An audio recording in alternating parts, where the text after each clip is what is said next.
بسم اللہ الرحمن الرحیم وبہ نستعین وهو خیر المعین صلی اللہ علی سیدنا محمد وآلہ الطاہرین۔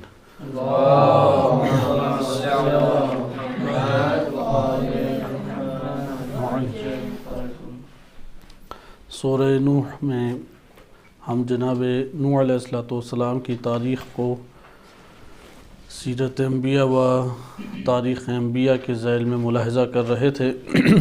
ہم نے گزشتہ درس میں یہ دیکھا کہ حضرت نوح علیہ السلام کے تبلیغ کا ایک انداز وہ کائنات سے مثالیں دینا ہے۔ اللہ سبحانہ و تعالیٰ نے یہ کائنات اس لیے بنائی ہے تاکہ اس کائنات میں جہاں انسان زندگی بسر کرے وہاں پہ اسی کائنات کے ذریعے سے وہ اللہ تک بھی پہنچے، یعنی کائنات، یہ مادی کائنات، جسمانی کائنات، یہ بھی اللہ تک پہنچنے کا ایک سبب اور ذریعہ و وسیلہ ہے۔ قرآن میں ہمارے پاس متعدد آیات ہیں کہ جو اس طرف ابھارتی ہیں کہ اس کائنات کے اوپر غور و فکر کر کے حق کو جانو۔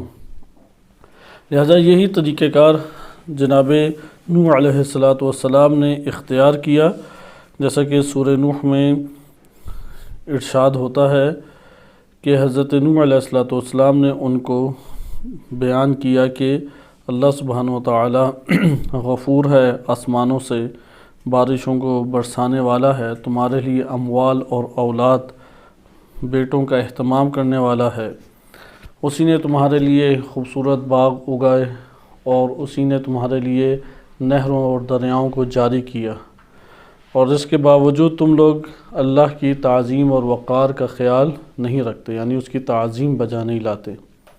اس نے تمہیں طور در طور خلق فرمایا، اور کیا تم دیکھتے نہیں ہو کہ اللہ نے 7 آسمانوں کو طبق در طبق کیسے خلق کیا؟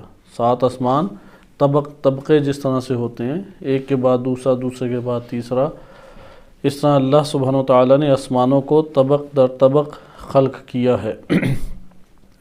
اور چاند کو اللہ سبحانہ و تعالیٰ نے انہی آسمانوں میں نور بنایا ہے، یعنی چمکتا دمکتا بنایا ہے، اور سورج کو اس نے چراغ کی مانند کہ جس طرح چراغ روشنی دیتا ہے اور گرمائش دیتا ہے، اسی طرح اللہ نے سورج کو ان آسمانوں میں سراج اور چراغ بنایا ہے، اور اللہ ہی زمین سے تمہارے لیے نبات کو اگاتا ہے اور اسی میں تم لوگوں کو دوبارہ لوٹائے گا، اور تم لوگوں کو دوبارہ وہ نکالے گا۔ اب یہ جو آیات تھیں اس میں آپ آگے غور کریں۔ وَاللَّهُ جَعَلَ لَكُمُ الْأَرْضَ بِسَاطًا، اللہ نے تمہارے لیے زمین کو بچھایا، لِتَسْلُكُ مِنْهَا سُبُلًا، سُبُلًا فِجَاجًا، تاکہ تم اس میں وسیع و عریض راستے بناؤ، یعنی اللہ تعالیٰ نے خود زمین کو یہ حکم دیا کہ انسان راستہ بنانا چاہے تو اس کے اندر وسیع و عریض راستے بن جائیں۔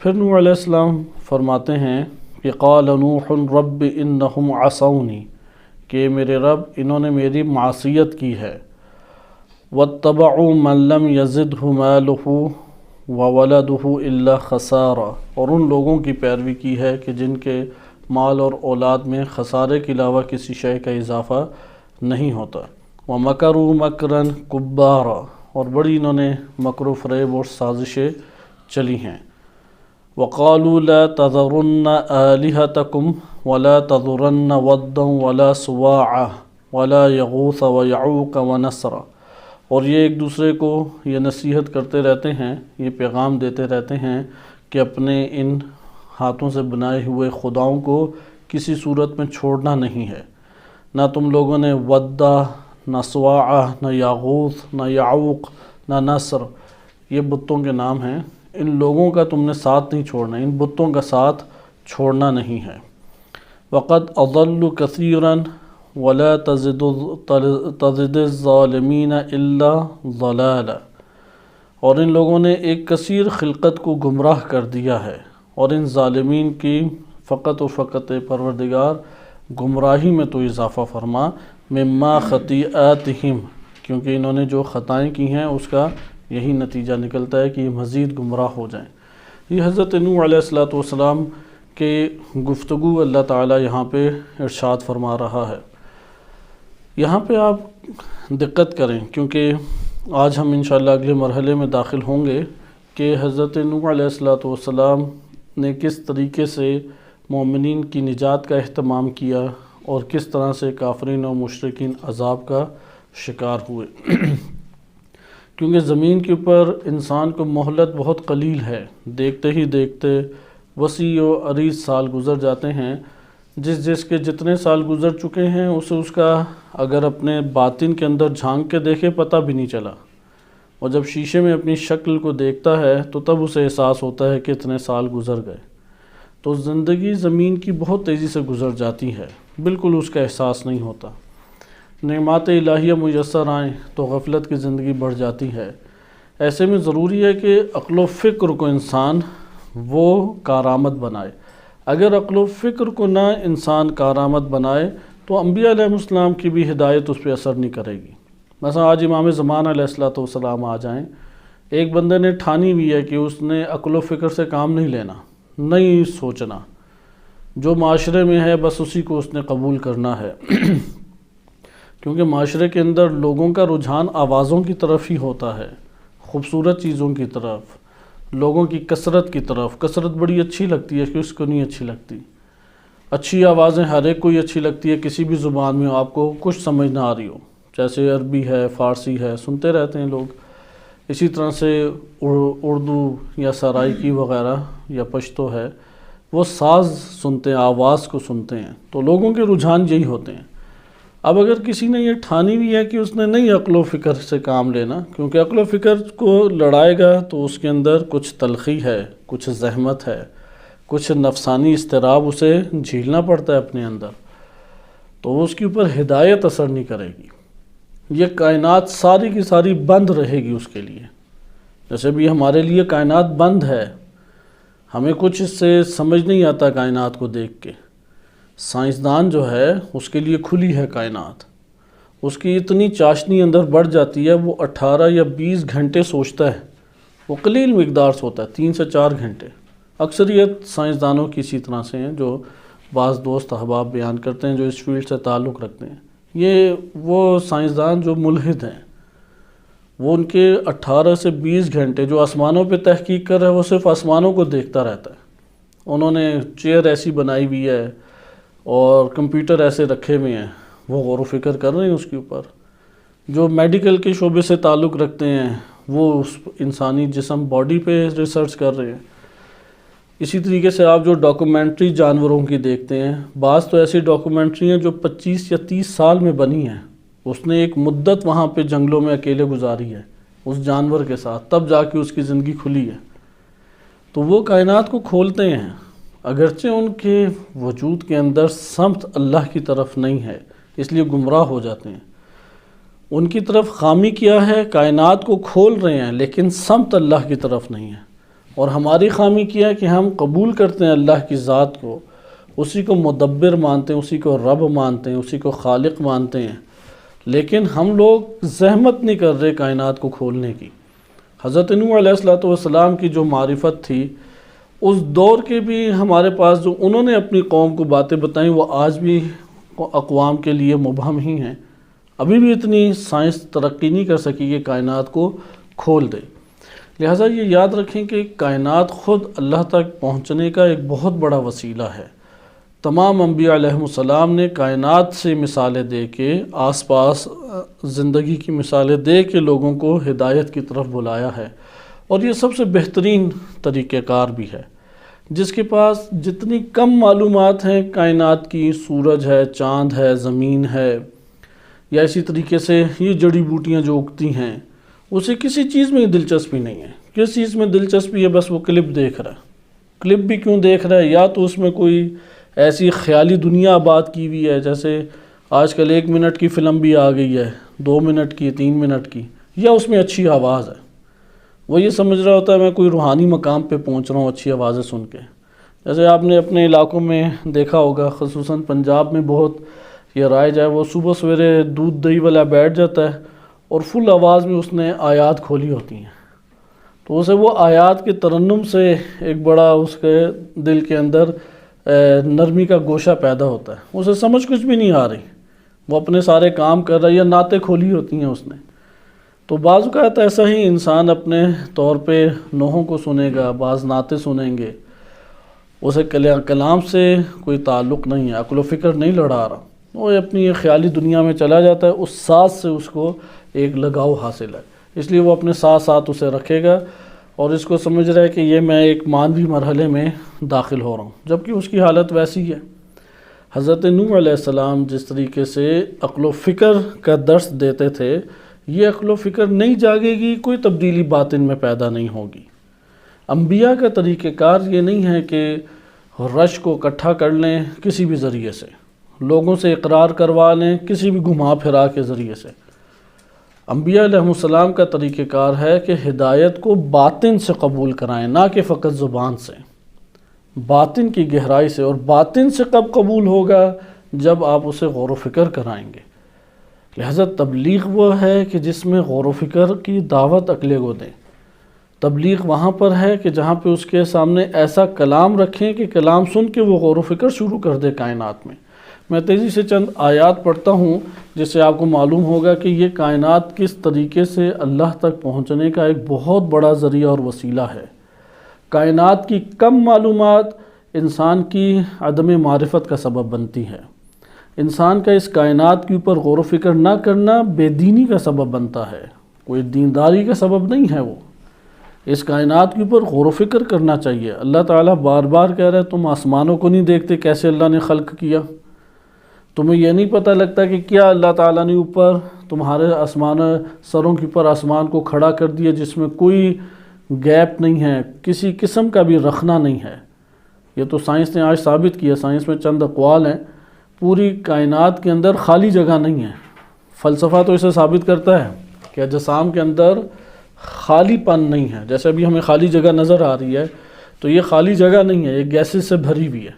پوری کائنات کے اندر خالی جگہ نہیں ہے۔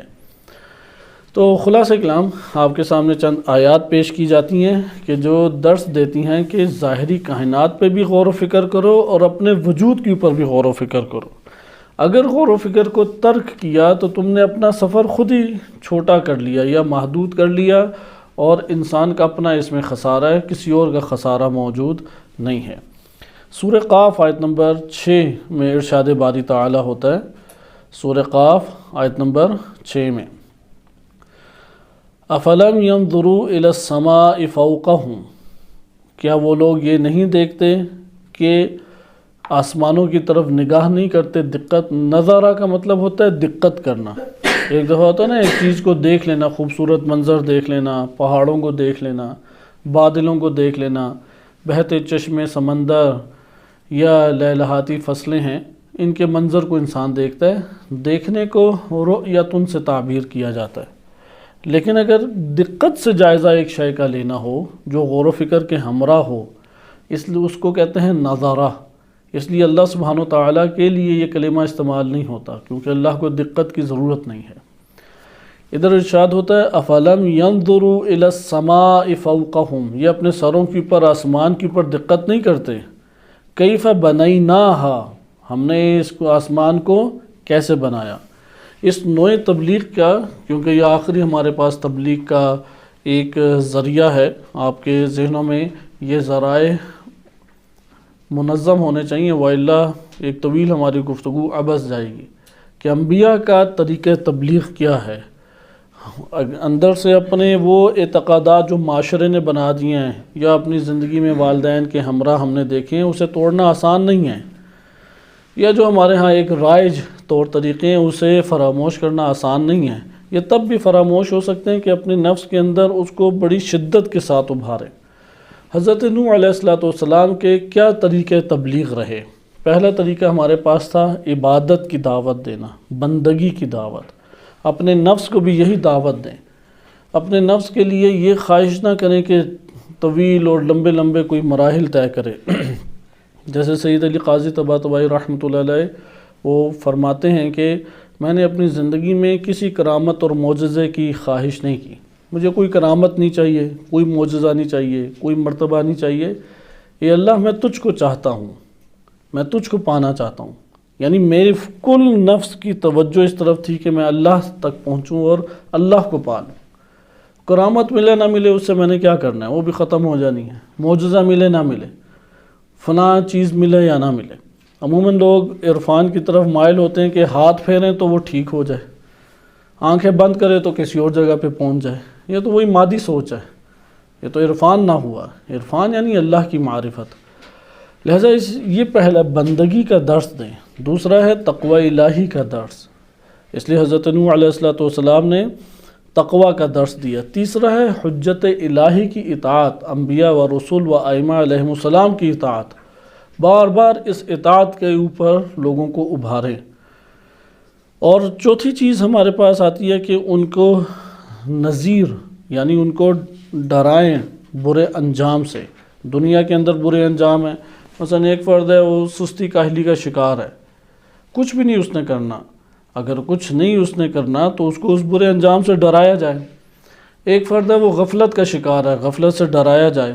احمق پن یا نادانی کا شکار ہے، اسے نادانی سے ڈرایا جائے، اس کے مضرات، اس کے نقصان دہ چیزیں، اس کا انجام نتیجہ، یہ ہے نظارت، انذار، یہ علماء کا بھی وظیفہ ہے۔ لہٰذا یہ چوتھا ہمارے پاس ان کی تبلیغ کا انداز ہے، انذار۔ اور پانچواں یہ ہے کہ کائنات کے امور پہ غور و فکر کر کے مثالیں پیش کرنا، کائنات سے مثالیں پیش کرنا۔ دیکھو گندم کیسے اگتی ہے، یہ کس نے اگائی ہے، یہ چشموں میں پانی کس نے بہایا ہے، یہ پہاڑوں کی چوٹیوں سے اللہ نے پانی کے ذخیرے نکال دیے۔ عقل تو یہ کہتی ہے کہ زمین کے نیچے جاؤ تو نکلے گا، اور اوپر تو پانی پہنچنا مشکل ہوتا ہے، لیکن اللہ سبحانہ و تعالیٰ نے آسمان کی بلندیوں سے پانی کو نکالا ہے، جیسا کہ سارے سمندر اسی سے بھرتے ہیں۔ پہاڑوں کی چوٹیوں سے چشمے بہتے ہیں جو دریا بنتے ہیں، اور وہ سب دریا گرتے ہیں تو سمندر بنتے ہیں۔ سمندروں کے اندر سے کوئی پانی نہیں نکلتا، پھر سمندروں کے پانی میں اللہ نے ایک حرکت کو برپا کیا۔ تو خلاصہ کلام کہ یہ 5 اہم ان کی تبلیغ کے ذرائع تھے حضرت نوح علیہ السلام کے۔ اس کے اندر ایک اور نقطہ جو روایات میں بالخصوص آیا اور بعض دیگر آیات میں بھی، وہ ہے کہ شریعت کا نزول یہ اطاعت کے زمرے میں آ جاتا ہے۔ اطاعت قدر وسیع چیز ہے۔ اطاعت سے مراد ہے کہ شریعت کے ذریعے سے اطاعت کرانا، اس لیے صاحب شریعت، پہلے صاحب شریعت نبی اور رسول تھے۔ اب آئے ہم قرآنی آیات میں اس آخری جو نوع ہے طریقہ تبلیغ، ہمارے پاس جب ایک گفتگو ہو تو وہ ان 5 امور پر مشتمل ہونی چاہیے۔ مثلا آپ اپنے علاقوں میں جا کے تبلیغات کریں، آپ کوئی درس تیار کریں، کوئی مثلا برنامہ تقریری رکھتے ہیں، اس کے اندر پریکٹس نہیں کریں گے تو اچانک یہ کام نہیں ہونے والا۔ اس انداز میں نہیں سوچیں گے تو یہ اچانک کام نہیں ہوگا۔ اپنے وجود کو، اپنے نفس کو اس کے مطابق ڈھالیں جو سورہ میں ہے، جو انبیاء علیہ السلام کی سیرت میں ہے۔ یہ ہر ایک نے خود زحمت اور مشقت اٹھانی ہے، پھر اس کے نتائج ہے کہ اس کے وجود سے وہ ادا ہوگا جو اس نے اندر طلب کیا تھا۔ اگر طلب بھی اس نے ذاکری پن کی ہے، طلب بھی اس نے ایک ملنگانہ زندگی کی ہے، یا طلب کیا کہ عالم اور ذاکر کو ملا دیں، تو وہی اس سے صادر ہوگا اور کچھ بھی صادر نہیں ہوگا۔ لیکن اگر اس نے اپنے وجود کے اندر طلب کیا طریقہ انبیاء و ائمہ علیہم السلام کو، تو پھر اس کے وجود سے ویسا ہی صادر ہوگا کہ جیسا اس نے طلب کیا ہے۔ اب آئیں آپ ان آیات کو، کیونکہ یہ آیات ہمارے لیے فکر کو منظم کرتی ہیں۔ حضرت نوح علیہ السلام کی سیرت کے ابواب ہمارے پاس ختم ہو رہے ہیں، تو اس اختتام کے اوپر ہم اس پہلو کو ملاحظہ کریں کہ انہوں نے جو آخری طریقہ تبلیغ اور دعوت اختیار کیا وہ کائنات سے مثالیں ہیں، اللہ کی نعمات کا یاد دلانا ہے، کائنات کے اوپر غور و فکر کی دعوت ہے۔ اس لیے آیت میں اولم تروا کیف خلق اللہ 7 سماوات طباقا، کہ تم لوگ دیکھتے نہیں ہو کہ آسمان اللہ تعالیٰ نے کیسے بنا دیے، اور وہ بھی 7 آسمان بنائے۔ تو اس طرح سے نعمات اور غور و فکر کی طرف دعوت دی۔ اب یہی ہم دیگر آیات کے تناظر میں دیکھیں کہ اس نوع تبلیغ کو قرآن نے بڑا منظم کر کے پیش کیا ہے، اور کئی اسلوب سے ابھار ہے کہ اس طریقہ تبلیغ کو تم اختیار کرو، اس طریقے سے اپنے وجود کو بھی رہنمائی اور ہدایت دو۔ سورہ قاف کی اب آیت آپ ملاحظہ کریں، افلم ينظروا الى السماء فوقهم، کہ تمہارے سروں کے اوپر جو آسمان ہے کیا اس کے اوپر دقت نہیں کرتے؟ کیف بنیناها، ہم نے کیسے اسے بنایا ہے، اب جب یہ آیت آ گئی تو کبھی آپ باہر نکل کے آسمان پہ نگاہ ڈالیں اس نیت سے کہ میں اس آیت پہ عمل کروں، کہ اللہ نے کیسے بنایا، میں غور کروں کیسا اللہ نے بنایا. یعنی اللہ تعالیٰ نے آغاز کیسے کیا بہت مشکل ہے ہم جان سکیں، سائنس بھی ابھی تک نہیں جان سکی. یا اسی طریقے سے ہم اس کی بہت دقیق چیزیں ممکن ہے یہ نہ جان سکیں، لیکن بعض امور بہت آسانی سے جان سکتے ہیں کہ پروردگار اس قدر وسیع آسمان یہ تیری ہی قدرت کا شاہکار ہے. اس طریقے سے اللہ کی حمد و ثنا بجا لائے. پھر اگلا دیکھیں آیت، اگلا حصہ وَزَيَّنَّاهَا، اور یہ دیکھو کہ ہم نے اسے کیسے مزین کیا. اتنے فاصلے پہ کہکشائیں اللہ تعالیٰ نے بنائی ہیں کہ وہ کہکشاؤں کا منظر ہر کوئی انسان دیکھتا ہے. اپنی ہی ہماری جو کہکشاؤں سے باہر کہکشاؤں کے آثار ہمیں دکھائی دیتے ہیں آسمان کے اوپر. آسمان کے اوپر ٹمٹماتے ستارے خوبصورتی ایک پیدا کرتے ہیں، کوئی لال ہے، کوئی نیلا ہے، بعض اوقات سبز رنگ دکھائی دیتا ہے. پھر آسمانوں کے اوپر کئی رنگ پورے کے پورے آسمانوں پہ چھا جاتے ہیں. تو خدا نے ایک عجیب طریقے سے اس کائنات اوپر سجایا ہے. یعنی بنایا تو تھا آسمان، لیکن بنانے کے ساتھ ساتھ اسے مزین کیا، خوبصورت لگے گا جب بھی دیکھے گا، اور اتنا خوبصورت لگے گا کہ اس کی گردن اوپر دیکھتی ہی رہ جائیں گی نگاہیں. اتنا خوبصورت آسمان کا منظر ہے. وَمَا لَهَا مِن فُرُوج، آسمانوں کے اندر اللہ نے فروج نہیں بنائے، خالی جگہ نہیں بنائی. گیپ اور شق، فرج کہتے ہیں شق کرنے کو، گیپ نہیں اللہ تعالیٰ نے رکھا. اللہ سبحانہ و تعالیٰ نے خالی جگہ نہیں رکھی. ہمیں دکھائی دیتی ہے خالی جگہ، لیکن کائنات کے اندر خالی جگہ موجود نہیں ہے. اگلی آیت ملاحظہ کریں، سورہ فصلت. اس کو ہمارے اسلامی حکماء نے بہت پھیلایا ہے، اور اس سے قوی ترین اللہ تعالیٰ کے وجود کے اوپر ملا صدرہ نے استدلال قائم کیا ہے، جسے برہان صدیقین بھی کہتے ہیں. سورہ فصلت آیت نمبر 53 میں ارشاد باری تعالیٰ ہوتا ہے سَنُرِيهِمْ آیَاتِنَا فِي الْآفَاقِ وَفِي أَنفُسِهِمْ، ان قریب ہم انہیں اپنی آیات آفاق میں دکھائیں گے. یہ کائنات آفاق ہے، یہ پوری کائنات اپنی آیات دکھائیں گے. اگر کوئی دیکھنے والا بنے تو اللہ دکھائے گا اسے. کوشش نہیں کریں گے تو نظر نہیں آئے گا، کوشش کریں گے تو اللہ تعالیٰ دکھائے گا. وفی انفسہم، اور ان کے نفوس میں بھی ہم اپنی آیات دکھائیں گے. اور کب تک یہ دکھاتے رہیں گے؟ حتی یتبین لہم انہ الحق، یہاں تک کہ ان لوگوں کے لیے یہ آشکار اور واضح ہو جائے کہ اللہ حق ہے. اس کا کیا مطلب ہے کہ ان آیات سے جو آفاق میں ہیں اور جو انفس کے اندر ہیں، ان سے ہمیں کیا نظر آتا ہے، کیا پتہ لگتا ہے؟ اللہ کا حق ہونا. اس لیے کائنات پوری کی پوری کائنات وہ کتاب ہے، جس کتاب کو پڑھیں گے تو یہ آپ کی رہنمائی کر رہی ہے اللہ کی طرف. ہو نہیں سکتا کائنات کا کوئی ذرہ ہو اور وہ اللہ تک انسان کو نہ پہنچائے. بالفاظ دیگر کائنات کا ہر ذرہ ایک ایسا آئینہ ہے جس آئینے میں آپ صفات باری تعالیٰ کو دیکھ سکتے ہیں. ہر آئینہ، ہر ذرہ کائنات کا کیا ہے؟ ایک آئینہ ہے. اس آئینے میں اللہ سبحانہ و تعالیٰ کی صفات کی جھلک آپ کو واضح دکھائی دے گی.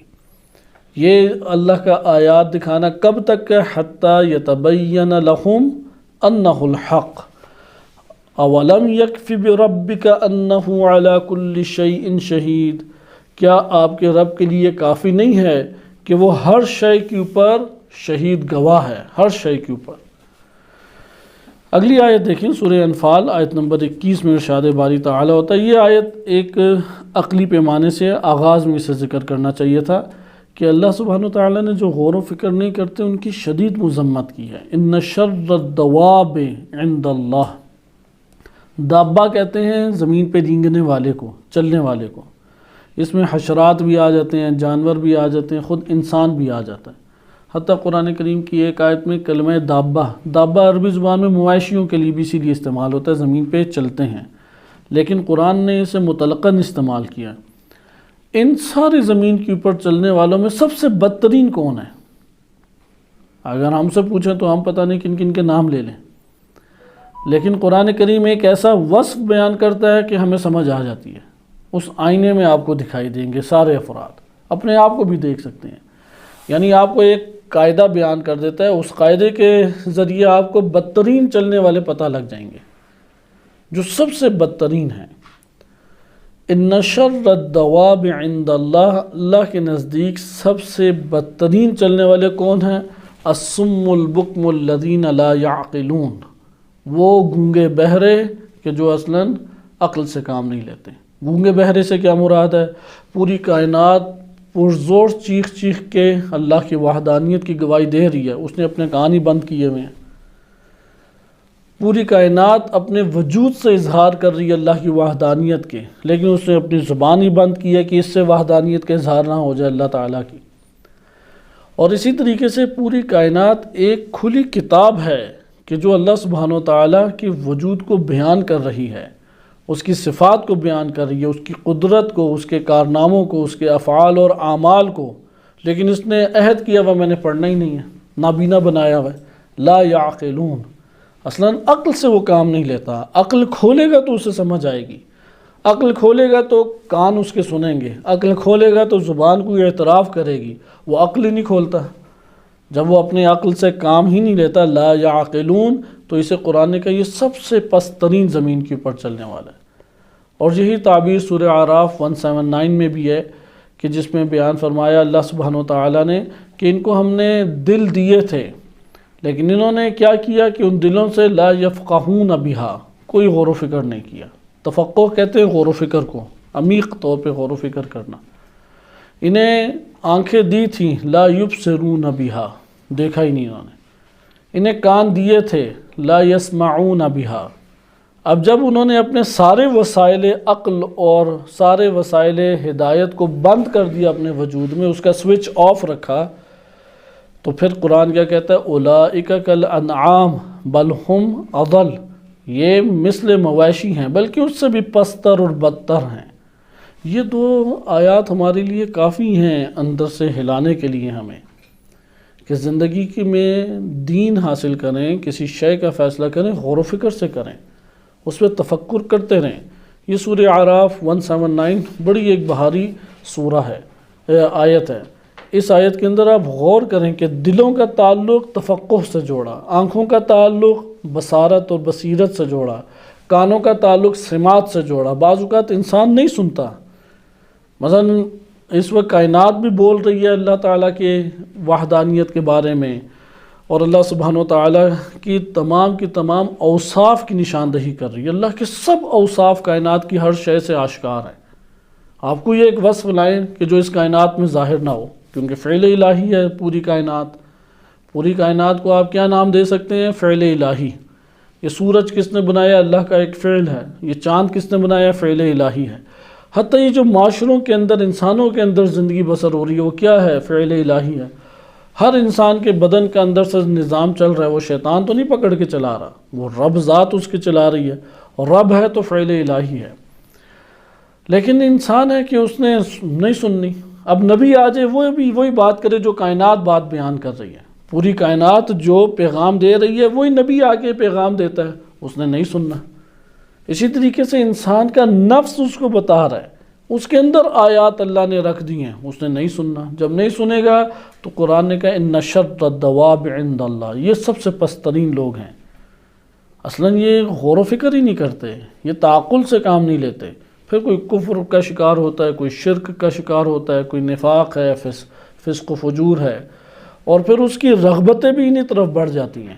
کانوں سے پھر وہ مثلاً اچھی آوازوں کو سننا چاہے گا، آنکھوں سے اچھے منظر، دل لبھا منظر دیکھنا چاہے گا، اس کے حواس جو ہیں وہ ایکٹیو ہو جاتے ہیں، بس وہ پھر حواس خمسہ میں زندگی بسر کرتا ہے۔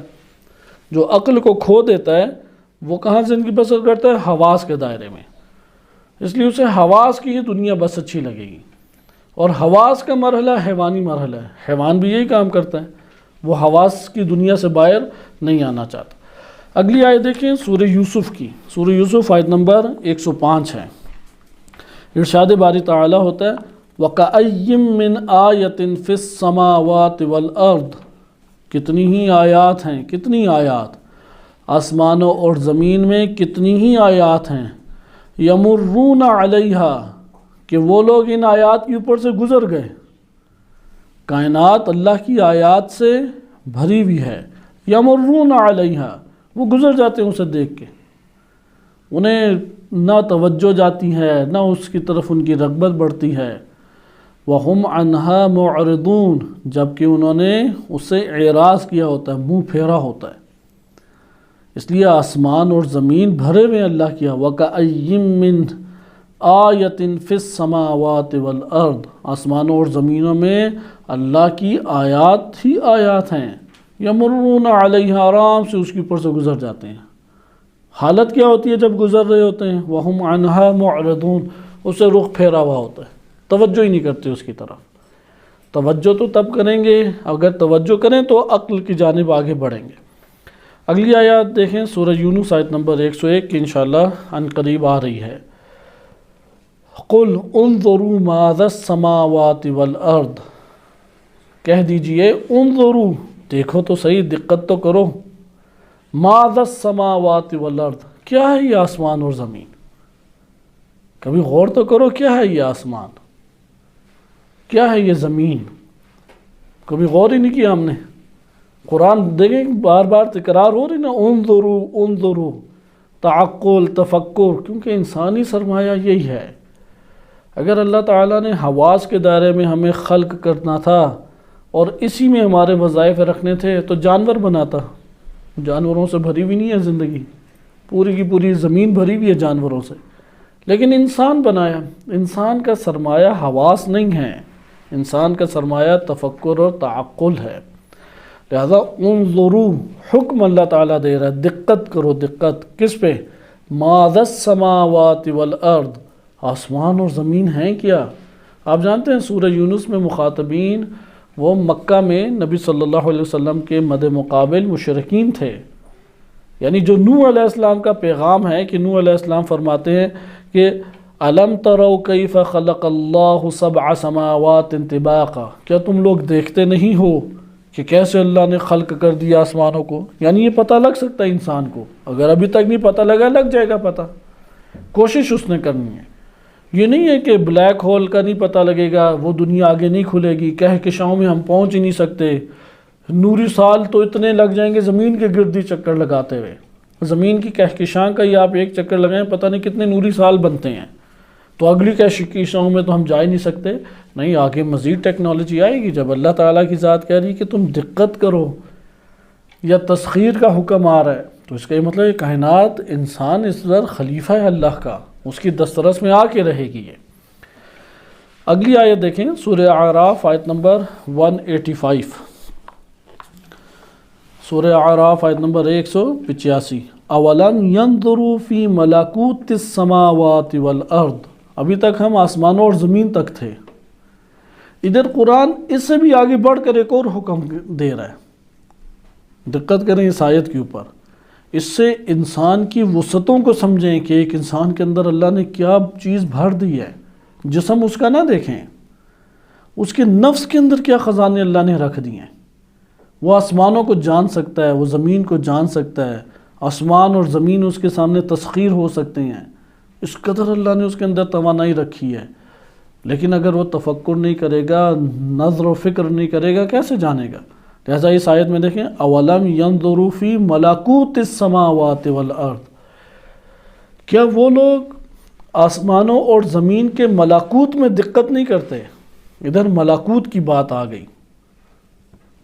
ملکوت کو آپ باطن بھی کہہ سکتے ہیں ایک نو، ابھی ہم یہ نہیں کھولتے کہ قرآن کے اندر کیا اس سے مراد ہے، ایک نو آپ کہہ لیں آسمانوں اور زمین کے باطنوں کا پتہ لگ سکتا ہے، ملکوت السماوات والارض، حقائق کا پتہ لگ سکتا ہے آسمانوں اور زمین کی۔ کیا یہ لوگ دقت نہیں کرتے ہیں؟ آپ دیکھ رہے ہیں ہر جگہ دقت سے تعلق جڑا ہے، خلقت کا دقت سے، نظر سے تعلق ہے۔ وما خلق اللہ من شیء، اور اللہ نے جو خلق کیا اس کے اوپر یہ لوگ نہیں غور و فکر کرتے۔ خلقت پہ غور و فکر کریں گے اللہ تک پہنچیں گے۔ معرفت الہی کا ایک اہم ذریعہ قرآن اور روایات کے نظر میں اس کائنات کے اوپر غور و فکر کرنا۔ قرآن کریم کی انہی آیات کے تناظر میں آپ کو ائمہ علیہ السلام کے بڑے واقعات بھی مل جائیں گے۔ مثلا امام صادق علیہ السلام یا امام رضا علیہ السلام سے منقول ہے کچھ ملحد آئے. ملحدوں سے گفتگو کرنا بہت آسان ہے. ایک ملحدوں میں ہوتے ہیں فلاسفہ، ان کے طبقے کو چھوڑ دیں، عام افراد، عام جو معاشرہ، انہیں کچھ اس چیز کا علم نہیں ہوتا. ایک ہوتے ہیں پروفیسر حضرات، ہاں ان سے گفتگو کرنے کے لیے آپ کو سائنس کی معلومات چاہیے. لیکن عام مجمع میں آ جائیں تو ان کو آپ کائنات کی عام چیزوں سے مثالیں دیں گے، وہ دنگ رہ جائیں گے، وہ پھنس جائیں گے، فوراً ہی پھنس جائیں گے. امام رضا علیہ السلام کے پاس بھی اسی طریقے سے، یا امام صادق علیہ السلام کے پاس آئے. اب اور اللہ تعالیٰ کا ملحد انکار کرتا ہے، زندیق جسے کہتے ہیں، آج کل آپ سیکولر بھی ایک نو کہہ سکتے ہیں اسے. تو امام علیہ السلام نے ادھر بچے کھیل رہے تھے تو وہاں پہ انڈے پڑے ہوئے تھے مرغی کے، اسی کو اٹھایا اور مثال دی. کہا کہ دیکھو اس کے اندر چاندی ہے یا نہیں، کیونکہ وہ ہوتا ہے نا پانی اس کے ارد گرد چاندی ٹائپ ہوتا ہے نا. پھر کہا اس کے اندر سونا ہے یا نہیں، یعنی زردی. کہا وہ بھی ہے. کہا اس کے اندر کوئی سوراخ ہے، کہتا نہیں. کہا کہ چاندی جو ہے وہ سونے سے ملتی ہے، کہا نہیں. کہا سونا چاندی سے مکس ہوتا ہے، کہا نہیں. کہا پھر اس کے اندر سے جاندار کیسے نکل آتا ہے؟ کس نے اس چیز کو بنایا؟ وہ بس اسی انڈے کو دیکھتا رہ گیا کہ یہ ہے کیا چیز انڈا، اس کے اندر کوئی سوراخ بھی نہیں ہے، وہ سانس کہاں سے لیتا ہے؟ اس کے اندر سے ایک خود ہی توڑ کے اپنی چونچ سے باہر آ جاتا ہے، پھر چلنے بھی لگ جاتا ہے. پھر نہ وہ بلی کے پاس جاتا ہے، نہ شیر کے پاس جاتا ہے، وہ سیدھا مرغی کے ہی پاس جاتا ہے. یہ ساری کی ساری ہدایت، یعنی کسی نے چاندی کو حکم دیا ہے کہ زردی سے نہیں ملنا، زردی کو حکم دیا ہے کہ تم نے اس چاندی سے نہیں ملنا. پھر اس کے اندر گردش ہے، اس کو پلٹاتا ہے اللہ کی ذات، اور پھر اس سے نکل آتا ہے. اسی طریقے سے ہشام بن حکم تھے، ان کو ایک زندیق ملا اور لے گیا اپنے گھر. تو ادھر اس نے ایک ڈھانپے ہوا تھا برتن سے کوئی چیز یا کسی شے سے، اٹھایا تو ادھر کیڑے ہی کیڑے. اس نے کہا دیکھو میں نے انہیں خلق کیا، تو تمہارا اللہ خالق ہے تو دیکھو میں بھی خالق ہوں. اب وہ بڑے پریشان کہ کیا اسے ابھی جواب دے. ہوتا ہے نا گوبر وغیرہ سے، اس نے گوبر رکھا ہوا تھا تو ڈھانپ دیا تھوڑا پانی شانی چھڑک کے، تو کچھ مدت بعد ادھر سے کیڑے کیڑے نکل آئے. تو کہا کہ میں بھی ان کا خالق ہوں. تو امام کے پاس آیا تو ہشام نے مسئلہ بیان کیا. تو امام نے کہا کہ اسے جا کے کو جو خالق ہوتا ہے وہ تو مخلوق کا عدد اور تعداد جانتا ہے، تم خالق کو تو بتاؤ کتنی عدد اور تعداد ہے اس کی. تو وہ وہاں پہ آیا تو وہ دنگ رہ گئے کہ اب میں کیا بولوں کہ کیا اس کا. اس نے گننا شروع کر دینا جو بھی بولے گا. تو زندیق اس طرح سے ہوتے ہیں، سادہ ذہن ہوتا ہے ان کا، اس لیے وہ بہک جاتے ہیں. اسی طرح امام صادق علیہ السلام کے پاس ایک شخص آیا اور اس نے کہا کہ یہ کیا بات ہے کہ آپ نے جس اللہ کو دیکھا نہیں ہے اس کی پرستش کرتے ہیں. کہاں ہے اللہ؟ مجھے دکھائیں ذرا. بعض ہمارے ادھر قم میں بھی ایسے افراد ہیں، جذبات میں ایک دن بول گئے کہ کاش ہم بھی موسیٰ کے دور میں ہوتے تو یہ مطالبہ کرتے کہ ہمیں اللہ دکھا دیں. تو موسیٰ نے انہیں دکھایا، وہ نہیں زندہ رہ سکے، لیکن ہم بھی چاہتے ہیں دکھائی دے اللہ. تو اللہ دکھائی نہیں دیتا، وہ تو غائب ہے نہیں کہ دکھائی دے، غائب تو ہم ہیں، ہماری آنکھیں نابینا ہیں کہ ہم نہیں دیکھ رہے. وَإِلَّا وہ تو ظاہر والباطن، وہ ظاہر ہے اس کائنات کے اندر. تو اسی طریقے سے وہ آیا اور کہا کہ کہاں ہے آپ کا اللہ؟ تو امام نے اسے پوچھا اچھا جو تمہیں دکھائی نہ دے تم اس کے اوپر اعتقاد نہیں رکھتے؟ تو اس نے کہا نہیں میں تو اسے نہیں مانتا جس سے نہ دیکھا ہو. تو پھر کہا تم اوپر گئے ہو؟ کہا کہ نہیں. کہا اوپر کچھ ہے؟ کہتا ہے. کہتا جب گئے نہیں تو کیوں اقرار کرتے ہو؟ کہا زمین کے نیچے کچھ ہے؟ کہاں ہے. کہا تم نے جا کے دیکھا ہے؟ کہتا نہیں. کہا پھر کیوں اس کا اقرار کرتے ہو؟ پھر اس نے کہا کہ ہوا ہے؟ کہتا ہے. کہتا تم نے دیکھی ہے؟ کہتا نہیں. کہا کہ تمہاری پوری زندگی اس چیز کے اوپر مشتمل ہے، تمہیں کچھ دکھائی جو نہیں دیتا اس کا اقرار کرتے ہو، اللہ پہ آتے تو نہیں مانتے. کیونکہ اس جگہ پہ اس نے اتنی عقل استعمال کی کہ ہاں آسمانوں پہ بہت کچھ ہے، ہمیں جب چند چیزیں نظر آ رہی ہیں ان کے ماورا ہوگا یا نہیں ہوگا، زمین جو ہمیں دکھائی دے رہی ہے اس کے نیچے ہوگا یا نہیں ہوگا. تو یہاں پہ اس نے عقل استعمال کی. جب اللہ کی طرف آتا ہے تو یہاں پہ وہ بدگمان ہو جاتا ہے، بدزن ہو جاتا ہے، سوء ظن کا شکار ہوتا ہے. لہٰذا آپ نے ملاحظہ کیا کہ ملکوت السماوات والارض تک انسان کی پہنچ ہو سکتی ہے بے شرط کہ وہ اپنے وجود کو درست کرے، اندر سے تفکر کرے، تزکیہ کرے. یہ تو انسان کے اصل پر ہیں جس سے پرواز کرتا ہے. ایک ہے تفکر اور ایک ہے تزکیہ نفس. کوئی اسے کاٹ دے وہ گر جائے گا نیچے. ہوتے نا پرندے کی پرواز کے پر، تو ہمارے پر کیا ہیں؟ یہ دو چیزیں ہیں. تزکیہ نفس ہے. تزکیہ نفس کن چیزوں سے ہوگا؟ یہ ذکر ہے اور اللہ سبحانہ تعالیٰ کی اطاعت ہے. اور تفکر، فکر کرے، فکر خیال سے نکلے. خیال سے جو اپنے اندر کوشش نہیں کرے گا نہیں نکل پائے گا. کائنات میں روابط کو قلیل کرے، واجب کے علاوہ رابطہ نہ رکھے. الہاکم التکاثر بہت خطرناک آیت ہے اگر آپ اس پہ دقت کریں نا. حتی زرتم المقابر. ابھی آپ دیکھیں کہ آباء و اجداد ہمارے وفات پا گئے یا نہیں. بعض کے ممکنہ والدین میں سے کوئی وفات پا گیا ہو، کبھی ان کی قبروں پہ گئے ہیں؟ جب اولاد اپنے والدین کی قبروں میں نہیں جاتی تو ہماری قبر پہ کس نے آنا ہے؟ بھاگے بھاگے ہم پھرتے ہیں دوسروں کے پیچھے، دوسروں کے ساتھ تعلق جوڑتے ہیں. سب نے بیگانہ بن جانا ہے.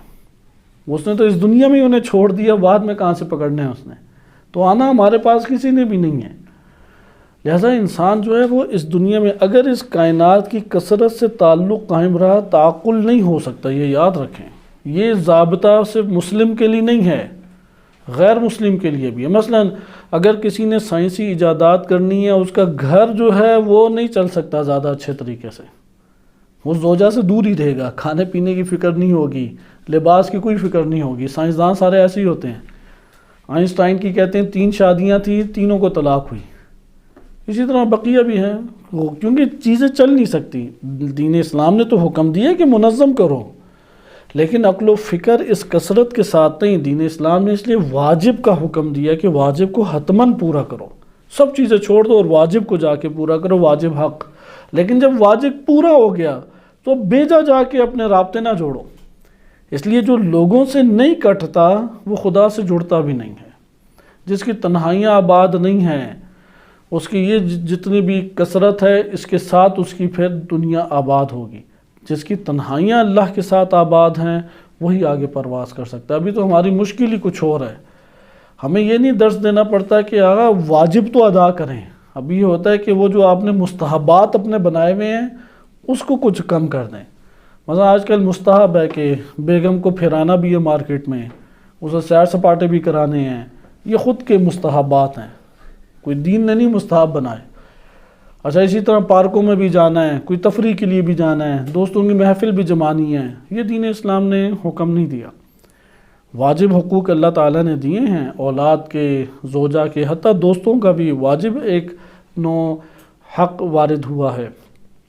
لیکن یہ یاد رکھیں کہ ادھر تفکر اور تزکیہ نفس یہ انسان کو ملکوت السماوات والارض کھول کے بتائیں گے. انسان کی جتنی اندر تگدو اور طلب ہوگی اتنا یہ کھلتے چلے جائیں گے. اگلی آیت دیکھیں، 1-2 آیات ہیں اور اس کے بعد ہم اگلے موضوع کے اوپر شروع ہو جائیں گے انشاءاللہ تعالی اور اس کا اختتام کریں گے. سورہ عنکبوت آیت نمبر 20. قل سیروا فی الارض. آج کل طلاب بس اتنا ہی پڑھتے ہیں. کہہ دیجئے کہ زمین پہ سیر سپاٹے کرو. قل سیروا فی الارض، کہہ دیجئے کہ زمین پہ چلو.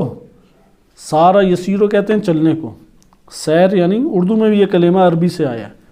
کہتے ہیں نا یار سیر کرتے ہیں جا کے، یعنی چلتے ہیں کسی جگہ. لیکن اردو میں سیر کا مطلب ہے کہ غافل ہو کہ اگر تم نے چلے تو یہ سیر ہوگی. اگر کوئی غور و فکر کرتے ہوئے چلو گے تو یہ سیر نہیں ہے. مثلا آپ اگر اپنے فیملی کے ساتھ جائیں، وہاں پہ بھی کچھ پڑھتے ہوئے جائیں، وہ کہیں گے کہ اب تو باہر آ جائیں. یہ کیا اب ہر ٹائم یہ کتابوں کی دنیا اور یہ والی باتیں، کچھ تو ادھر بھی دھیان دیں. تو یہ اسلام نے یہ حکم نہیں دیا. قل سیروا فی الارض، زمین پہ غور و فکر کرو، زمین پہ چلو پھرو. کیوں چلو پھرو؟ فانظروا، جہاں جہاں قرآن میں سیرو آیا وہاں فانظروا بھی آیا، یعنی یہ مادہ آیا ہے. آپ قرآن میں یہ دیکھ لیں 7-8 جگہوں پہ، یا ممکن ہے اس سے زیادہ کم و بیشتر ہو. جہاں جہاں سیرو آیا ہے وہاں پہ فانظروا آیا ہے. لیکن اس کو اب ہمارے ہاں حتیٰ کہ یہ تو ٹی وی اور ممبروں کی پر بھی بعض اوقات علماء آدھا حصہ پڑھ دیتے ہیں.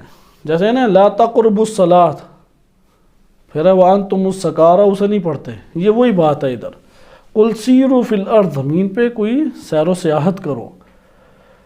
آگے قرآن کہہ رہا ہے سیر و سیاحت وہ ہوتی ہے فانظروا جس میں دقت ہو، جس میں غور و فکر ہو۔ ہر وہ سیر و تفریح کہ جو اللہ کے ذکر اور کائنات سے غور و فکر کے بغیر ہو وہ لہو لعب ہے، اگرچہ اگر وہ حرام نہ ہو حوصلہ افزائی نہیں ہے۔ اس لیے شکار اگر حرام نہ ہو شکار تو تب بھی سفر میں آپ کو پتہ ہے اس میں نماز پوری ہے، کیونکہ دین اسلام اس کا حمایت ہی نہیں کرتا کہ اس شکار کرنے کے لیے کوئی سفر کرے۔ ویسے تو ضابطہ کیا ہے، اگر حرام سفر ہے تو نماز قصر نہیں ہے، روزہ بھی قصر نہیں ہے، روزہ بھی واجب ہے اور نماز بھی پوری پڑھنی ہے۔ اسی طریقے سے شکار آپ کرنے جاتے ہیں سیر و تفریح کی خاطر، تو وہاں پہ جو آپ سیر و تفریح کی خاطر شکار کرنے جائیں گے، آپ نے شکار کے فقہی احکام کے مطابق شکار کیا اور شکار کر کے آپ نے حلال طریقے سے بسم اللہ پڑھ کے اسے پھر ذبح کیا اور کھایا۔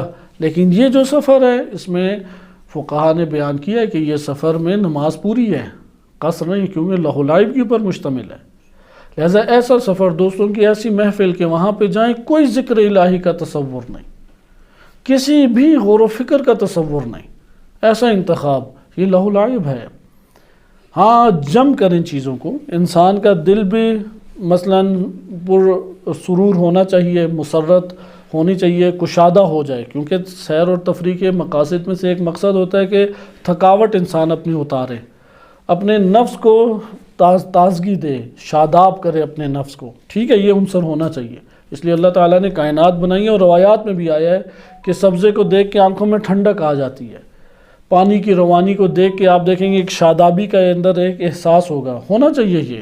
اس لیے اس طرح کے تفریح مقامات میں اسلامی طرز تفکر ہے کہ نفس کی شادابی اور تازگی کو مد نظر رکھتے ہوئے آپ انتخاب کریں، لیکن اس انتخاب میں جس کی برتری دکھائی دینی چاہیے وہ ذکر الہی ہے اور یہ غور و فکر ہے۔ اگر یہ دو اس میں موجود ہیں اور بہترین اللہ تعالیٰ کی نعمات سے استفادہ کیے۔ اس لیے آیت کے اوپر آپ غور کریں اور اس مقصد کے لیے کبھی جائیں۔ پرانے دور میں تو علماء جاتے تھے، آج کے دور میں صرف سائنسدان ہی جاتے ہیں اور کوئی نہیں جاتا۔ سائنسدان اگر خدا پرست ہو جائیں تو واقعاً ایک بڑا مرتبہ ہے ان کا، ایک بڑی ان کی قدر و قیمت ہو جائے، اگر ان کے نفس کی جہت اللہ کی طرف ہو جائے۔ اکثر بیشتر سائنسدان موحد ہی گزرے ہیں، موحد سے مراد ہے ٹھیک ہے مسلمان نہیں تھے، موحد تھے۔ یہ ایک بڑا منفی پروپیگنڈا ہے اور جان بوجھ کے یہ، کیونکہ اس وقت امریکہ کے ہاتھ میں ہے، استعمار کے ہاتھ میں ہے سائنسی ساری ایجادات، تو وہ پروپیگنڈا کرتے ہیں کہ سائنسدان سارے ہوتے ہی ملحد ہیں۔ اس لیے جو بہت دنیا میں یہ سائنس کی دنیا میں وارد ہو کے تحقیقات کی دنیا میں وارد ہوتا ہے، ایک بڑا احتمال دیا جاتا ہے کہ ان میں سے اکثر بیشتر، کیونکہ ان میں موحد نکل آئے اسے قتل کرا دیتے ہیں خاموشی سے۔ بہرحال ادھر آپ دیکھیں قل سیروا فی الارض فانظروا، زمین پہ سیر کرو اور دقت کرو، دقت قرآن بار بار کہہ رہا ہے فانظروا، دقت کرو۔ کیف بدأ الخلق، اللہ نے خلقت کا آغاز کیسے کیا، بہت دلچسپ چیز ہے۔ اس وقت جو بڑے بڑے سائنس کے موضوعات ہیں جس کے اوپر پوری دنیا کے سائنسدان لگے ہوئے ہیں، وہ 3-4 موضوعات ہیں جو معروف ہیں۔ ایک ہمارے برادر ہیں سائنس کی دنیا سے ان کا تعلق ہے، پروفیسر ہیں، وہ یہ بتاتے ہیں کہ اس وقت جو 3-4 موضوعات ہیں ان میں سے ایک اہم موضوع یہ ہے کہ یہ لائٹ کے اندر کیمرے کہاں سے آ گئے کہ وہ اوپر کی چیز کو پہنچا دیتی ہیں ہم تک، ہر چیز کو ہم تک پہنچا دیتی ہے۔ آنکھ تو نہیں، آنکھ سے کوئی چیز نہیں نکلتی جو پکڑ کے آنکھ کے پاس لے آئے، وہ لائٹ ہے، جب لائٹ پہنچتی ہے تو وہ چیزیں پہنچا دیتی ہے۔ اور لائٹ اتنی باریک ہے کہ اس کو انہوں نے نام دیا ہوا ہے کہ یہ ویوز ہیں، یہ لہریں ہیں، ذرات نہیں ہیں، یہ ایک خاص لہریں ہیں بس۔ دوسرا ان کا موضوع ہے کہ جو آئنسٹائن کی تھیوری ہے کہ جسم جو ہے وہ انرجی میں تبدیل ہو سکتا ہے، اس کا کوئی پریکٹیکل کر لیں ہم، کیونکہ میتھمیٹیکلی انہوں نے اپنے فارمولاز کے ذریعے سے اسے ثابت کیا ہوا ہے، 100 سال پہلے ہی ثابت ہو گئی ہے، لیکن پریکٹیکلی نہیں ہو سکا۔ پریکٹیکلی ہو گیا تو پھر آپ نے ارادہ کرنا ہے، آپ پاکستان پہنچ جائیں گے، یعنی انرجی میں تبدیل ہو سکتا ہے آپ کا، آپ اب وہ سفر کر سکتے ہیں انرجی کی، اس کے اوپر سوار ہو گئے ایک نو۔ تیسرا یہ ہے کہ کائنات کا آغاز کہاں سے ہوا، اور اس کے لیے ان کے اندر امید کہاں سے پیدا ہوئی؟ لائٹ کی وجہ سے، کیونکہ پوری کائنات کے اندر لائٹ جہاں سے نکل رہی ہے اس کی معلومات لے کے چل رہی ہے، اور انسان کی آنکھوں میں پڑتی ہے تو پھر غائب ہو جاتی ہے۔ یہ اس کائنات کے اندر لائٹ کا فلسفہ ہے، وہ ہماری آنکھوں سے ٹکرائے گی، معلومات ہمیں دے دے گی، پھر مر جائے گی اس دنیا میں۔ تو کہاں سے کائنات جب آغاز ہوئی تھی تو تب کی لائٹ کے اندر وہ موجود ہیں، اس لیے وہ دنیا کی لائٹوں کے اوپر سرچ کر رہے ہیں۔ لیکن قرآن واضح کہہ رہا ہے فانظروا کیف بدأ الخلق، دقت کرو اس نے خلق کا آغاز کیسے کیا، کیسے دنیا کو شروع کیا۔ عقلی طور پہ تو بعض مباحث کیے، متکلمین کا حدوث العالم کے بارے میں اپنا نظریہ ہے، فلاسفہ کا حدوث العالم کے بارے میں اپنا نظریہ ہے، وہ بھی بڑا دلچسپ ہے، لیکن مادی جہان کہاں سے خلق ہوا؟ سائنس اس کے پیچھے بھی پڑی ہوئی ہے، کیونکہ آپ دیکھیں اوپر آپ کو ٹمٹماتے ستارے نظر آتے ہیں۔ ابھی سائنس میں یہ بڑا محکم طور پہ ثابت ہو چکا ہے کہ ممکن ہے کہ جو آپ کو ٹمٹماتا ستارہ دکھائی دے رہا ہے وہ جس ستارے سے آئی تھی لائٹ وہ ہزاروں سال پہلے مر چکا ہو، وہ جب تک سب انسانوں کی آنکھوں میں نہیں پڑے گی وہ لائٹ غائب نہیں ہوگی، ہر انسان کے لیے وہ وہاں پہ چمک رہی ہے۔ تو اسی طریقے سے جب کائنات شروع ہوئی تھی تو وہ لائٹ نے اس مرحلے کو محفوظ کیا ہوا ہے، اور وہ کائنات کے اندر گردش کر رہی ہے، انسانوں کی آنکھوں سے ٹکرائے گی، انسانوں کو معلومات دے دے گی، پھر اس دنیا کے اندر ممکن ہے وہ مر جائے یا کوئی اور اس کا مرحلہ ہو۔ اس لیے قرآن کہتا ہے کہ فانظروا کیف بدأ الخلق، دقت کرو دقت کہ خلق کا آغاز اس نے کیسے کیا۔ ثم اللہ ینشئ النشأۃ الآخرہ، پھر اللہ ایک آخرت کی نشأت کو، خلقت کو اس نے وجود دیا۔ سورہ عنکبوت آیت نمبر 11 کو آپ دیکھیں، اولم یروا کیف یبدئ اللہ الخلق ثم یعیدہ، کیا وہ لوگ دیکھتے نہیں ہیں کہ اللہ نے خلقت کا آغاز کیسے کیا؟ کیفا کا تذکرہ ہے، اوپر بھی تھا کیسے، کیفیت کو جان سکتے ہیں کیسے خلق ہوئی۔ مثلا ابھی ہمارے پاس سامنے نا بعض چیزیں ہوتی ہیں، سائنس نے بعض کو پکڑ لیا ہے۔ آپ نے کبھی دیکھا ہے کہ بیج کے اندر سے کیسے نکلتا ہے پودا؟ ڈاکومنٹریز بہت زیادہ بنی ہوئی ہیں آج کے دور میں۔ وہ اللہ تعالیٰ کی حمد و ثنا کرتے ہوئے دنیا کے اندر اپنے وجود کا بھرپور اظہار کرتے ہوئے باہر آتا ہے۔ بیج کا خود ہی وہ خول توڑتا ہے، پھر یوں ہوتا ہوتا ہوتا ہوتا بالکل جا کے یوں کھڑا ہو جاتا ہے۔ ادھر اسے کہتے ہیں کیفیت، یعنی پودا کس طرح بیج سے نکلا، اس کیفیت کو سائنس نے پکڑ لیا۔ آپ دیکھ سکتے ہیں کیف یبدئ الخلق، آپ کے ہاں میں نے خلق میں پودے کو دیکھا کیسے نکلتا ہے، اور بہت ساری اس طرح کائنات کی چیزیں ہیں۔ ادھر اللہ تعالیٰ پوری خلقت کی بات کر رہا ہے کہ کیفیت کو جانو، ثم یعیدہ، پھر وہ اس کو پلٹا دے گا خلقت کو۔ سورہ آل عمران آیت نمبر 190 میں ارشاد باری تعالیٰ ہوتا ہے ان فی خلق السماوات والارض لآیات، آسمانوں اور زمین کی خلقت میں آسمان اور زمین کی جو خلقت اللہ نے خلق کیا یا نہیں، اس خلقت میں آیات ہیں، لیکن کس کے لیے؟ لأولی الالباب، عقل والوں کے لیے۔ اگر اولی الالباب نہ بنے، بھینس اور انسان برابر ہے، آپ یہ تجربہ کر کے دیکھ لیں۔ بھینس ہے وہ بھی چاند دیکھتی ہے یا نہیں، پانی بھی دیکھتی ہے، گھاس بھی دیکھتی ہے۔ ابھی تو سائنس نے ثابت کیا ہے کہ سب سے خوبصورت رنگ بھیڑ بکریوں کو نظر آتے ہیں۔ ان کی آنکھ اللہ نے اس طرح بنائی ہے، انہیں اپنے پیچھے والا پوری جگہ نظر آ رہی ہوتی ہے، اس لیے بھاگ جاتی ہیں بندہ آتا ہے تو۔ لیکن یہ ہیں دمبے کو نظر آتی ہیں۔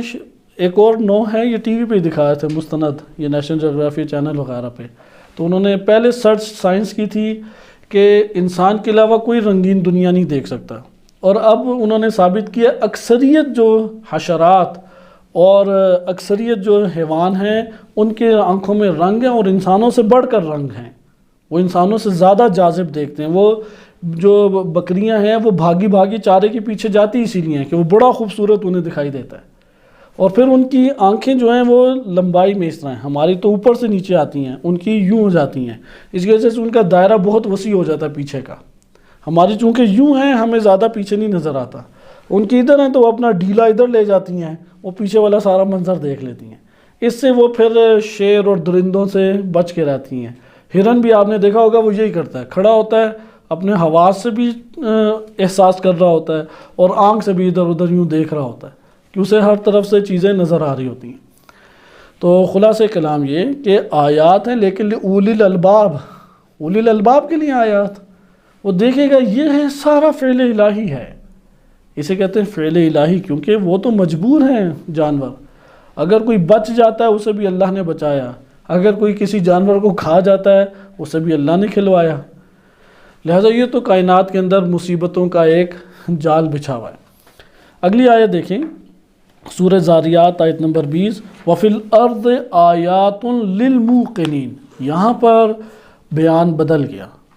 ادھر آپ دیکھیں قرآن کا بیان، جیسے میں نے عرض کیا، ایک فکر ہے اور ایک تزکیہ ہے۔ ادھر قرآن کہہ رہا ہے زمین میں آیات ہیں، لیکن کس کے لیے؟ للموقنین، یقین کرنے والوں کے لیے۔ جو یقین کی حالت میں ہے اسے زمین کے ہر ذرے میں ہی آیت نظر آ رہی ہے، ہر ذرہ اسے اللہ تک پہنچاتا ہے، ہر ذرہ برہان ہے، ہر ذرہ دلیل ہے، ہر ذرہ کائنات کا وہ رہنما ہے جو اللہ کی طرف اس کی رہنمائی کر رہا ہے۔ اس لیے وَفِي الْأَرْضِ آیَاتٌ لِلْمُوقِنِينَ وَفِي أَنفُسِكُمْ، اور ان کے نفوس میں بھی آیات ہیں، افلا تبصرون، کیا تم بصارت سے کام نہیں لیتے، دیکھتے نہیں ہو؟ یعنی اتنی آیات آشکار ہیں، واضح ہیں کہ قرآن اسے ہلا کے کہہ رہے تم آنکھیں کیوں نہیں کھولتے، تم اپنے اندر ہی جھانک کے دیکھو کہ کتنی چیزیں ہیں، تمہیں دکھائی نہیں دیتا۔ یا اسی طریقے سے قرآن میں ارشاد ہوتا ہے کہ وَيَذْكُرُونَ فِي وَيَتَفَكَّرُونَ فِي خَلْقِ السَّمَاوَاتِ وَالْأَرْضِ، وہ لوگ جو اللہ کا الَّذِينَ يَذْكُرُونَ اللَّهَ قِيَامًا وَقُعُودًا وَعَلَى جُنُوبِهِمْ، کہ وہ لوگ جو اللہ کا ذکر کرتے رہتے ہیں، اٹھتے بیٹھتے اور کروٹوں کے بل جب لیٹتے ہیں، مثلا لیٹ کے آپ کبھی ذکر کے ذریعے، ذکر سے مراد یہ نہیں ہے زبان سے فقط، یعنی توجہ اللہ کی طرف کیے ہوئے سو جائیں، آپ کو خوابوں میں بھی نشانیاں نظر آئیں گی۔ یہ تجربہ کر کے دیکھ لیں، ایک دو دن بعد انسان چھوڑ بیٹھتا ہے، کبھی ایک دن اپنے آپ کو حساس کریں، عہد باندھیں کہ اور اللہ تعالیٰ سے مناجات یا گفتگو کرتے ہوئے سو جائیں، آپ کو خواب میں ہی بہت ساری اللہ کی نشانیاں آپ کے علم میں آئیں گی۔ الذین یذکرون اللہ قیاما وقعودا، اٹھتے بیٹھتے اللہ کی طرف توجہ ہے، وعلی جنوبہم، اور جب وہ پہلوؤں کے بل لیٹ جاتے ہیں، کروٹیں بدلتے ہیں، تب بھی اللہ کی طرف توجہ ہے۔ اور کیا کرتے ہیں ذکر کے ساتھ؟ وَيَتَفَكَّرُونَ فِي خَلْقِ السَّمَاوَاتِ وَالْأَرْضِ، آسمانوں اور زمین کی خلق کے اوپر، یعنی ادھر جو مخلوقات ہیں، مخلوقات کی جو خلقت ہے، اس خلقت اور مخلوقات کے اوپر تفکر کرتے ہیں، اور تفکر کر کے پھر کیا کہتے ہیں کہ ربنا ما خلقت ھذا باطلا، یہ اقرار ان کے وجود کی گہرائی سے صادر ہوتا ہے کہ اے اللہ تو نے باطل اس کائنات کو خلق نہیں کیا۔ یا اسی طرح قرآن کی ایک اور آیت میں ہے کہ یہ اپنے نفوس کے اندر غور و فکر نہیں کرتے کہ ما خلق اللہ، کہ اللہ نے خلق السماوات والارض الا بالحق، اللہ نے جو زمین کو بنایا، آسمانوں اور زمین کو، فقط اور فقط حق کے ساتھ بنایا ہے، عبث نہیں بنایا، بیکار نہیں بنایا، کھیل کود کے لیے نہیں بنایا۔ اسے کھیل کود کی نگاہ سے نہ دیکھو، اسے شہوت کی نگاہ سے نہ دیکھو، اسے آباد ہونے کی جہت سے نہ دیکھو، اس کے ذریعے اللہ تک پہنچنے کی جہت سے کبھی آپ کائنات کو دیکھیں۔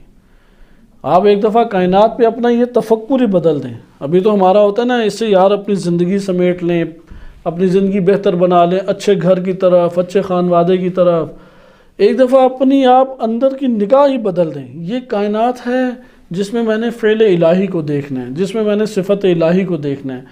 جب قرآن کہہ رہے کہ الظاہر والظاہر والباطن، تو کہیں کہ یا اللہ کہاں ہے ظاہر، اس کے ظہور کو دیکھیں اللہ کے، آپ کو ظہور الہی دکھائی دے گا۔ باطن کیسے وہ کائنات کے اندر کا باطن ہے، وہ ظاہر میں بھی ہے، وہ باطن میں بھی ہے، وہ اول بھی ہے، وہ آخر بھی ہے۔ اس لیے آپ ان چیزوں کی طرف انشاءاللہ غور کریں۔ یہ وہ آخری اسلوب تھا حضرت نوح علیہ السلام کی دعوت کا کہ جس میں کائنات کے ذریعے سے اللہ تک پہنچانے کی طرف دعوت دی، اور قرآن کریم ان آیات سے بھرا ہوا ہے۔ یہ تو صرف دقت اور تفکر کے اعتبار سے آپ کے سامنے پیش کی۔ ان آیات کے مجموعے میں آپ نے 3 چیزیں خصوصیت سے دیکھیں۔ ایک ہے نظر کا لفظ بار بار آیا ہے، دقت کرو، دوسرا لفظ آیا اولی الالباب یا تفکر، اہل فکر اور نظر بنو، عقل سے کام لو۔ اور تیسرا لفظ ہمارے پاس آیا اہل یقین، یعنی یقین کی دنیا اختیار کرو کہ اپنے اندر یہ کائنات یہ الگ طور پہ تمہیں دکھائی دے گی۔ صلی اللہ علیہ سیدنا محمد وآلہ الطاہرین۔